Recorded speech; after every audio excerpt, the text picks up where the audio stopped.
Good afternoon. Oh, bit croaky there. False start. Start again. Good afternoon. I'm Jack Chew. This is Chewing It Over, 12:30 till 1 o'clock on weekdays. We come to you to talk a little bit about whatever's topical in the industry of MSK typically, but also anything that touches healthcare, education, and various parts of our passions, and often joined by esteemed guests in this space. But not today. You've got me, so don't all disappear at once. Oh, look at that. My titles have got a bad edit in them there. So this should give you insight into what we're talking about today. For those that are tuning in to the audio, let me spit it out. Physio Matters Disrupt the Fitness Industry is the title for today. And we've got a few different ways in which we're going to be doing that. And I really wanted to talk to you guys. If you look at the description, it should explain that we are going to try to become a presence in the fitness industry to try to do what we do best, which is disrupt by education, by a bit of myth busting, by explaining the mechanism of effect underneath interventions, by trying to lighten the load on athletes and other people in the job public, making sure that they don't feel that they're doing things wrong inherently and that they don't get misled and misguided by spurious claims in what is a very important industry. And so we've got a number of different things planned for that, but one of them is to attend the Arnold Sports Festival, which is the largest fitness show of its kind. 60,000 people at the NEC on the 1st to the 3rd of October. And so we're the therapy provider, doing a variety of different things. And so I'm going to spell out a little bit about what we're planning to do, because I think that actually maps on to what we're planning to do more broadly. So at that show, that's our first big pivot into that industry. And so I wanted to get you, our dear audience's take on the fitness game, especially as therapists, a majority of you are. What do you feel are the biggest fish to fry? What's the key impact that we might have? What is your opinion as to what the fitness industry are getting wrong? What we can do in MSK to correct for that, or to help them to understand things better? If you got hold of personal trainers, gym owners, as well as then keen aspiring athletes in the sort of fitness space, particularly when I say fitness space, in this instance, it's the gym sports, weightlifting, powerlifting, bodybuilding, that sort of stuff, gym goers, rather than say triathletes, road runners. What is it about this side of it that you feel, if you could try and tell them one thing, what would it be? If you had to try to say that the consistency of a particular myth that's being perpetuated or anything like that, what would it be? I'm really keen to understand what your take is on that, because it's partly what we're putting together as a team is to what are the most pervasive myths in that industry?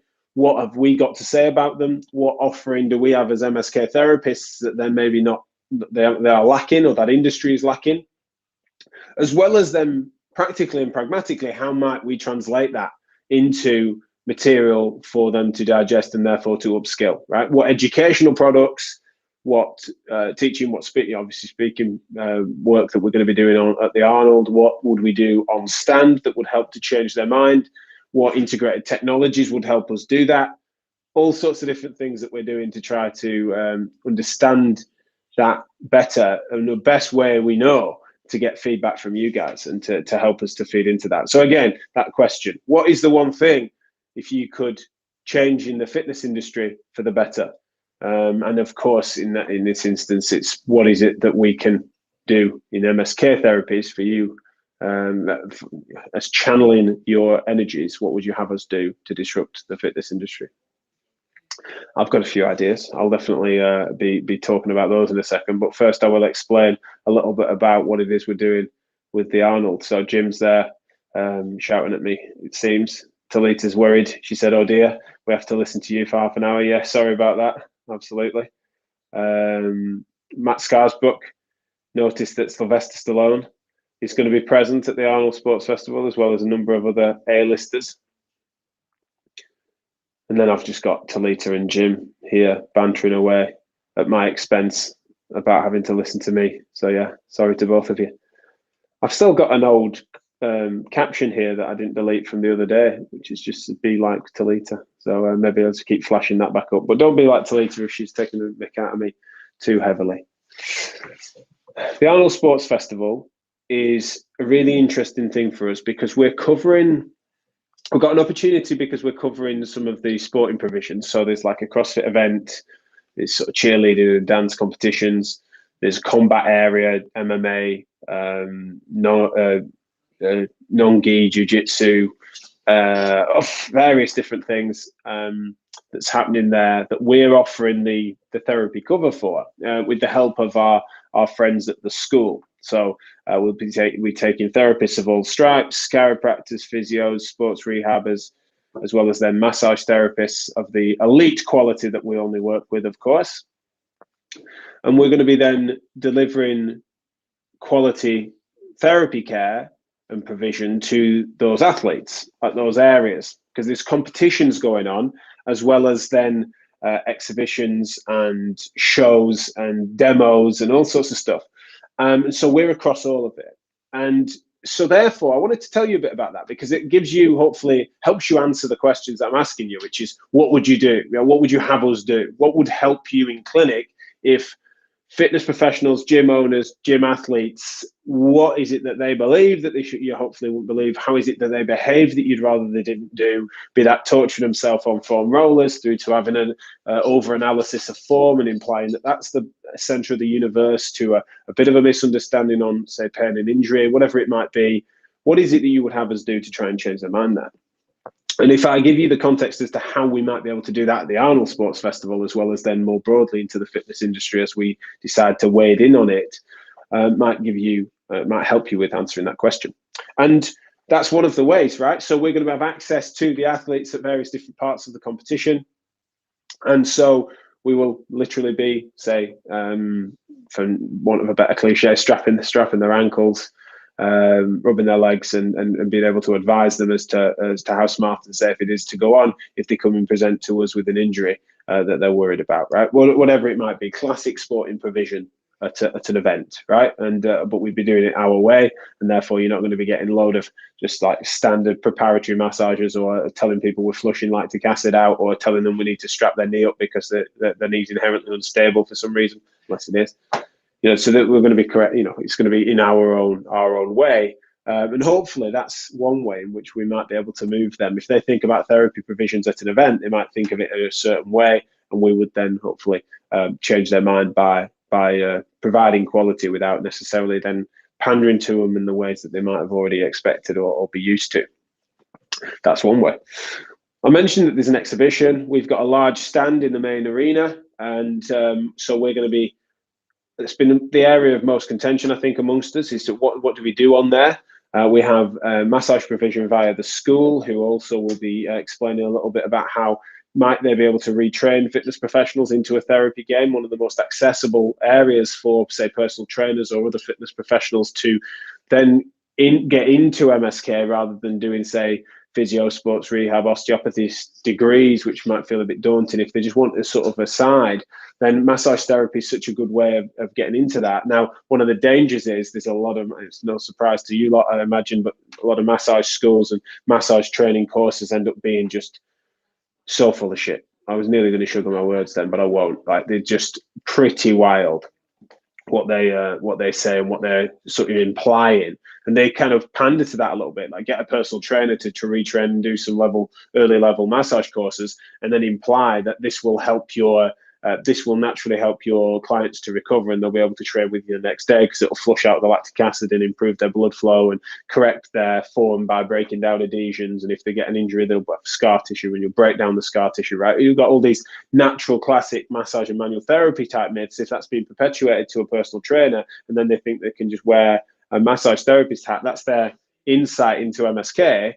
That's obviously not what we're about. Whereas through the school, we're going to be able to then, alongside them, change their minds, not just in their perception of what it is that massage therapies do, but also if they're interested in upskilling and retraining and getting involved in that, there's a really perfect access point for them to get into MSK with the very best in the business. And as you guys all know, we do the Massage Matters podcast with them, and just a massive fan. So it's really cool to be able to do this with them, as well as just be able to to party with some of our close friends for a few days in the evenings as well. We're going to be able to get our team together and have a good social there as well, which will be really fun, with the Physio Matters squad and the school squad, which will be like 20 of us in total, descending on Birmingham, which is very cool.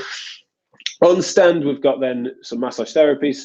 We've got a fitness testing area. So we're just trying to work out exactly what that will look like. But if you imagine that we're going to get people to come through and do some performance testing, some motion capture, some dynamometry, some power testing, so high jump, broad jump, that sort of stuff, and then help them to understand. Imagine if that goes through brilliant therapists, instead of it being like a screening or where we're going to imply that they're going to be vulnerable to injury. Of course, we wouldn't be doing that. It'd be hypocrites if we did. Instead, you're going to put that into context as to how that might be applicable to their, assess them thoroughly and talk to them about their specific needs and goals and performance and stuff, and just try to, again, get them to participate, get them to compete, but then also disrupt their opinion as to whether they think they're moving badly, or they think that there is something that they need to do to correct for that, or they perceive that there is old injuries that are holding them back on stuff like that. They might be right, they might be wrong, but just having that deft touch, I think, is going to make a big difference there, as well as then obviously being able to channel people into assessments to help them to understand what it is they need, especially the amount of people in the fitness industry that often come to us second, third, 10th opinion work, where they've been given some false advice and information that's then led them astray, and then they're able to do what they want to do. And so I imagine we're going to get people there that are really interested and very involved in that industry, but not able to participate in whatever it might be, from Olympic lifting to powerlifting to strongman to CrossFit, whatever it might be. They're not able to do what they love because of injury. So often we're told, "Oh, I got told I shouldn't do this anymore. I got told that my days of doing pull-ups are over." And then you talk to them about why, and it's some cowboy that's told them that they shouldn't do that because they've assessed their shoulder and their rotator cuff is shot. It's usually some sort of lay language example based on an X-ray. It's just that then that someone's degraded that athlete, and their words have ended up scarring them more than their actual scars. And it turns out that really there's no reason why, with the right rehabilitation and a less structuralist approach to their care and diagnostics and improving that person's sense of self, then they could go again. And some of the best masters level athletes we've ever worked with have come from a story of having a window of their career where they just were despondent, based on often a therapist or doc or surgeon or something like that, scarring them with a sense of prognosis that was just based on false assumptions. And so, again, another area where I feel like we can get insight. If you imagine that good people on stand participating on some of these performance things, engaging with some of the massage therapists, talking to us about some of our educational products that we've come up with. We have a personal trainers. We've got Overcoming Gym Injuries, which is an online course we've created bespoke for personal trainers and other fitness professionals, as well as then interested athletes in that space, lower limb, upper limb, and spinal modules that Mark Reed, Richard Saxton, Reece Perrett have put together. Absolutely brilliant course. I've been keeping an eye on and vetting some of the content and videos that have come out, and it's absolutely brilliant. And so, again, for me, another area where if we can get that education through, get some sensible, evidence-informed information through to fitness professionals, it will really naturally bust the myths without us having to do so quite as aggressively as we maybe did when we first disrupted the physio industry. I think back 8 years ago when we first burst on the scene with the Physio Matters podcast and stuff, that was quite a confrontational take on things, MSK. Whereas with this, I think we're probably going to be able to go a little gentler because it is naturally confronting. I think that there's so many pervasive myths, and there isn't any obvious academic or scientific authority within that industry in such a way that has its downsides, but then also one of the upsides is that you've then got an opportunity for a credible source of information, of which we hope to be, especially with you guys giving us feedback all the time. I think that should work really well, and so really excited to do that. Now, normally I come to comments towards the end, but I know there's lots on here, so I'm just going to engage with that. For those that are just tuning in, thank you, that are live. Please do put in the comments. Physio Matters are planning to disrupt the fitness industry, and we're starting off by doing that at the beginning of October in the Arnold Sports Festival. 60,000 fitness professionals, gym owners, and other athletes competing and participating and there to meet their heroes in that industry. I'm asking you, what is the one thing you would have us do to change the minds of those individuals, right? What is the most pervasive myth you see? What is the common issue that you feel if we could just correct that thing, it would make a massive difference? What would it be? Feel free to not just give one as well if you want to give more. But yeah, I would really appreciate your engagement on that. It'd be really interesting to see if it aligns with what we're talking about. Talita has said that this is why I got my level 3 PT qualification and work closely with a select few local PTs who are open to this. This obviously helps me as well. That collaboration and cooperation that Talita is describing there is so important, and I'm so pleased with the fact that that seems to be the default answer to you guys in our audience, right? In our direct audience for Physio Matters, for Tune It Over, for Therapy Live, cooperation just seems to be the name of the game, right? And I think, therefore, I'm going to just hear an answer from Talita and say, if we can get through to them that the physio industry, if we call it the MSK industry, for injury and pain, are willing to work with fitness professionals, and if you pick the right ones, then collaboration is king, rather than the misnomer that we often see, which I think probably would be one of the key areas that I want to try and get our team working towards, is trying to make sure that we are seen as being not those therapists up the road that just tell their clients not to train, or just say, that they almost use their higher healthcare professional authority to just stop someone participating in doing something, when actually it'd be safe to just modify training behaviors, work with their coach or trainer, and be able to actually keep them participating and doing what they love and working towards their health and fitness goals. That lack of collaboration is often where that breakdown happens, and we hear that so much. I'm sort of mortified that keeps happening.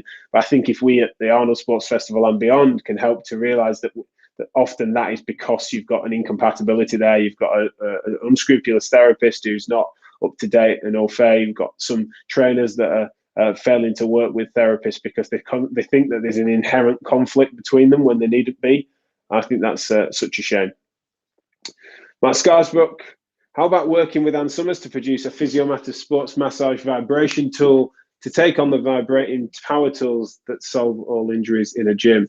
That is a hell of a novel suggestion, Matt. X-rated. I didn't realize that before I put it up on screen.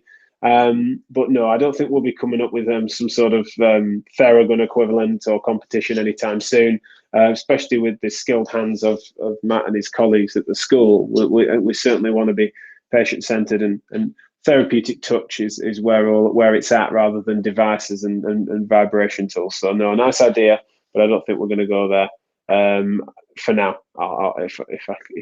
If you don't mind, at least for the time being. What I wonder as well is, we have then an opportunity I have an opportunity to speak on stage. There is a stage called the Be Inspired stage, and I will be there each day presenting almost like a little TED Talk format. And I'm torn as per usual, I haven't prepared it yet. Got a few ideas, but what should I talk about? There's some people that I'll be following on stage: Flex Wheeler, Dorian Yates, the Stoltman brothers.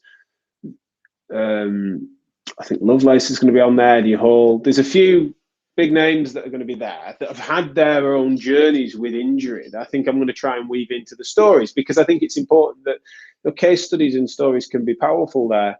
And a lot of them have overcome injury through getting hold of the right therapists and trainers and working through that collaboratively to not break them down. None of them have come through it by over obsessing on one particular variable, be that form or posture or simply load and capacity, right? They've kind of gone about things. They've found the right person that's helped them as a person to rehabilitate themselves functionally.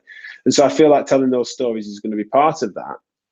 But I'm still unsure as to what it is I might want to talk about. So if I suppose another question I could ask is, it'll get you to a similar place to where I wanted you on that first question, is what would you talk about if you had 15 minutes on stage at an event like that with an audience as I'm describing it, following one of those big names that I've just described of the fitness world?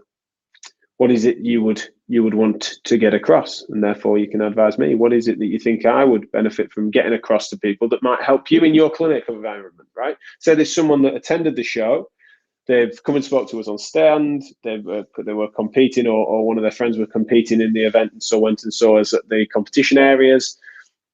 And they've got their Physio Matters fingerprints all over them. Say they also then attended one of my talks on the stage.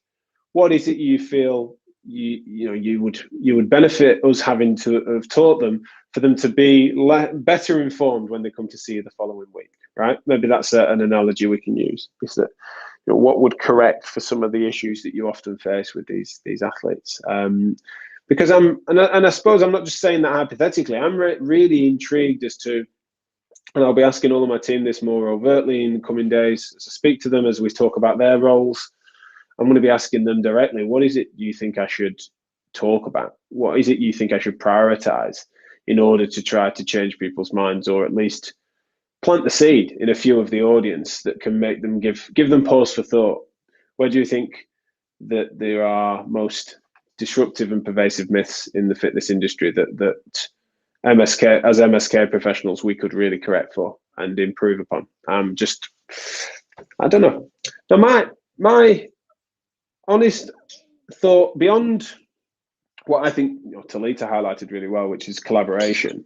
I think one of the big ones that I feel like I wanted to, or feel tempted to speak to, because I've got a few different talks that I can give, right? And I don't need to prepare one and then deliver that 5 times. So I've got a few options. But one of the things I feel like I do want to visit, and probably want to visit each time, is this, in the sort of gym sports game, the perception that injury is so correlated so strongly with form and biomechanics and kinematic variables. That feels to me like a big one. But I don't know if that's my bias, or whether that's true, or whether you see that, whether the athletes that you see obsess over it as much as I feel I've seen. Because that's definitely an area that concerns me, because I see people that, and it's 2 reasons for that. One, I don't think it works. If they pursue that and just think if I move perfectly I won't hurt anymore, then it's just demoralizing because they pursue that and it doesn't work. The second thing is that almost then perpetuates a sense of blame. They don't really understand the circumstances that led them to be injured. They don't understand the fact that there are other things and other people that can help them beyond themselves there. Sometimes it can fuel self-efficacy, can't it? So I'll just correct these things or tinker with these variables, but they're not often then changing something and seeing how the symptoms abet. They're changing something based on a textbook association of how they should move, right? Oh, I squat badly, I press badly, I do pull-ups wrong. And so they don't then change something because it then hurts less and pursue that. They will often do it just because they perceive, or they've been told that that's what they need to do.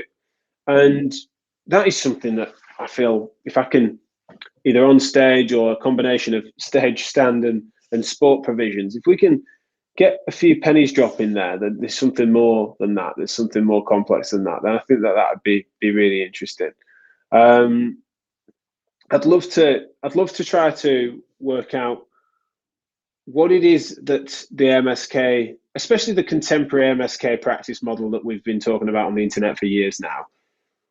I would love to understand what it is that we've got right that we could try to press fast forward and it not take 8 years to get the pennies to drop in the fitness game. I'm not saying everything's clean. I'm not saying we're vacating the MSK space because the job's done, right? There's still lots of work to do there for sure. And you can imagine MSK reform guy here. So we've got plenty of plans there, which we'll be announcing soon as well.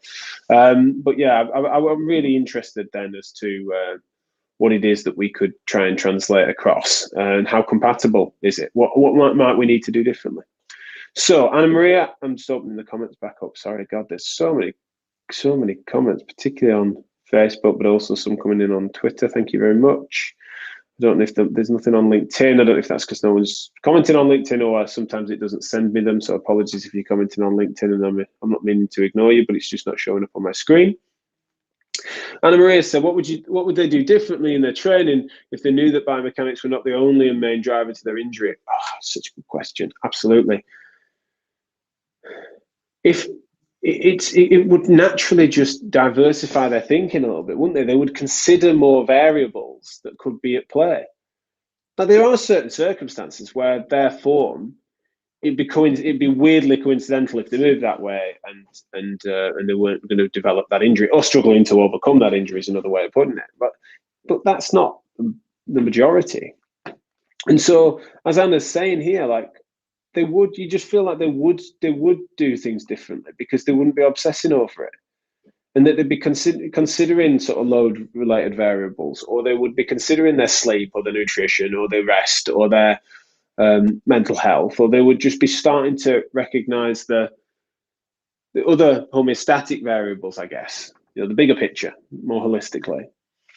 And also then thinking about what it is they're doing it for. If they were reflecting on not just for trying to compete for the sake of PBs, but what is it they're doing it for? If it's for health and fitness, then why are they not trying to find an appropriate cross-training angle? There's a number of things I think they would do differently. And I suppose I should ask that very question. So thank you, Anna. I think that's a good idea. Ali Beverley, hi Ali. He said, I think it's a fab move. The fitness industry is a huge purveyor of therapy bullshit. I agree with that, Ali. It's one of the reasons we're doing it. It's also a reason that I admit that we're going to need to make sure we're careful.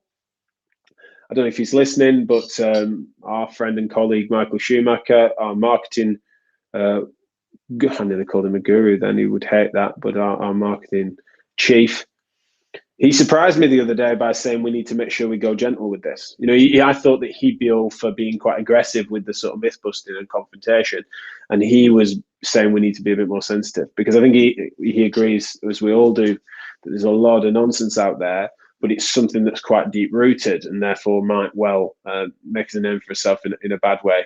And so we've just got to be careful there. I don't know if you guys would agree with that. You might want us to just be cavalier and start throwing his weight around. But Ali Beverley has said that it has a number of big names which perpetuate this to the masses.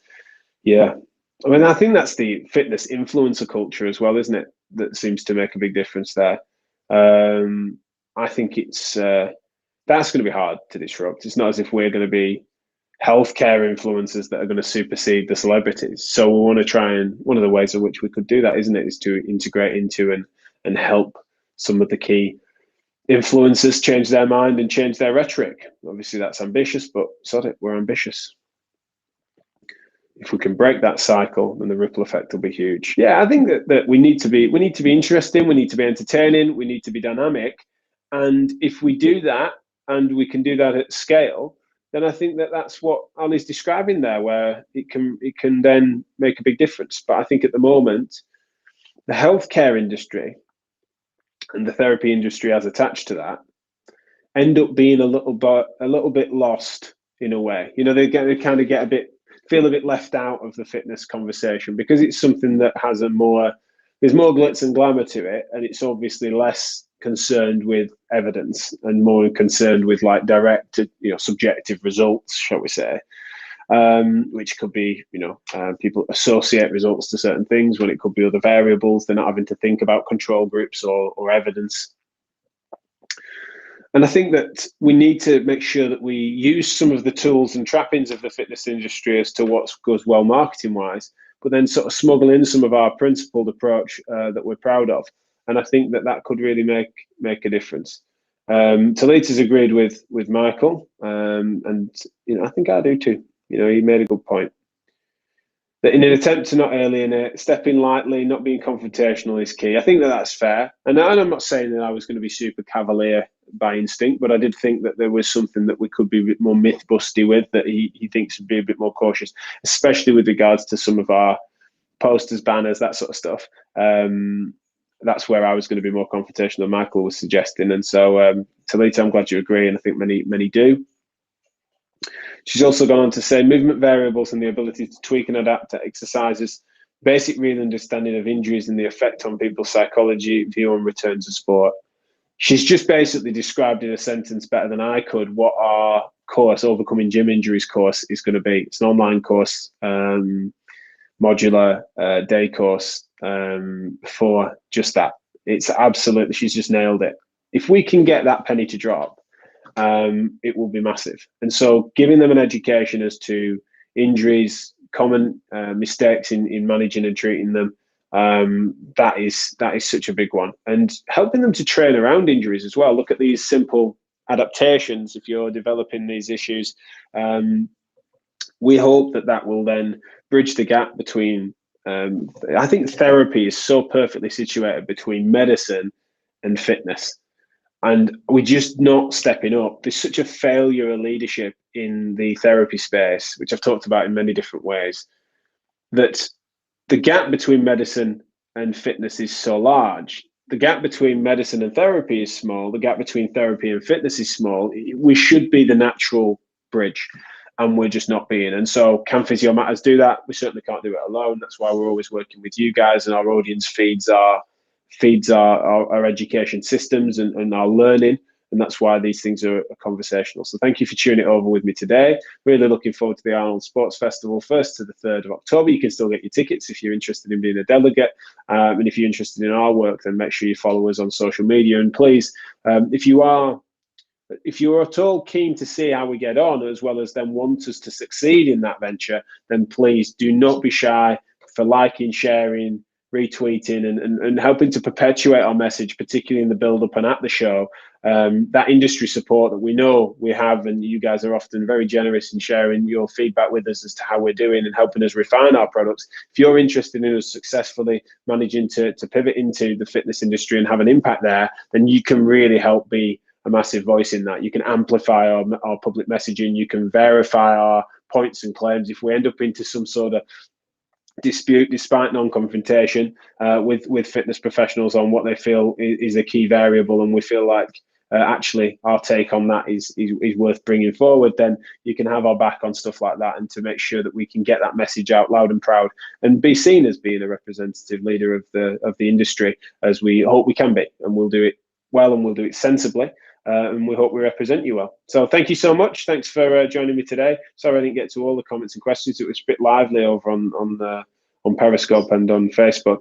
But sorry again to those on LinkedIn if you are trying to join. We've just had a problem with the stream.